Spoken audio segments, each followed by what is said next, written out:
wanaagsan oo wacan maxamed baaruud maanta ma sha Allah si fiican baan u ciiday farxad baan ku ciiday waxa farxad si haddana 30kii bisha ramadaanka inaan dhameystirnay oo maanta oo jumco iyo ciid iyo roob aan isku helnay ma sha Allah farxadda jawiga maanta aad buu u wanaagsan yahay ma sha Allah isku soo baxa magaalada ka waran iyo hadda meeshan aan joogno iyo dadka dabashadka wallaahi isku soo baxa magaalada Zaid way maanta waxaad moodaa meeshan meel aan marnaan waynaba meel aan istaagno yaan wayn dadka maanta Zaid buu soo batay xarayaha laga imaado hatta xarayaha laga imaado meesha ciidda wana lagu soo tukaday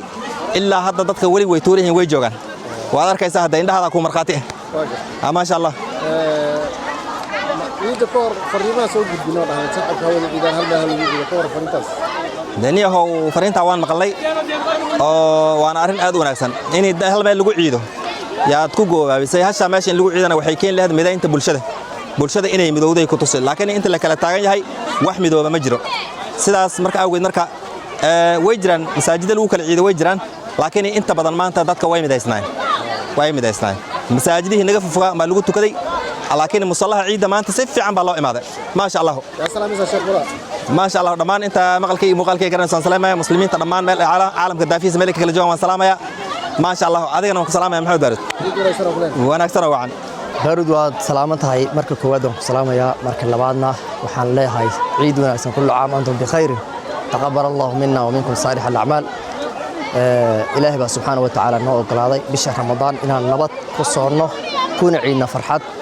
ayadoo waliba farxada ayada aad ay u sii taaran tahay muslimiinta oo maalin qurah wada soome caalamka meelaha meesha ka joogan waana waxaan leeyahay waa farxad aad iyo aad weyn ilaahay baan ku mahadsan subxaanahu wa ta'ala waxa markii hore dhici jirtay muslimiinta inay kala ciidaan ayadoo ay barkood isku khilaafaan bisha waa la arkay lama arkin hadda ilaahay subxaanahu wa ta'ala wuxuu muwaafaqad u siiyay muslimiinta inay maalin qurah ciidaan dal iyo dibad taana waan soo dhaweynayaa والسلامة يا برشة دمان سومالي دمان بالسلامة يا مسلمين تا عالم ما الله مشى كجوان أنت النقاني يا أنت مرتاي جرنا ينبع. سيدا كل ما رد هذا وما صدق.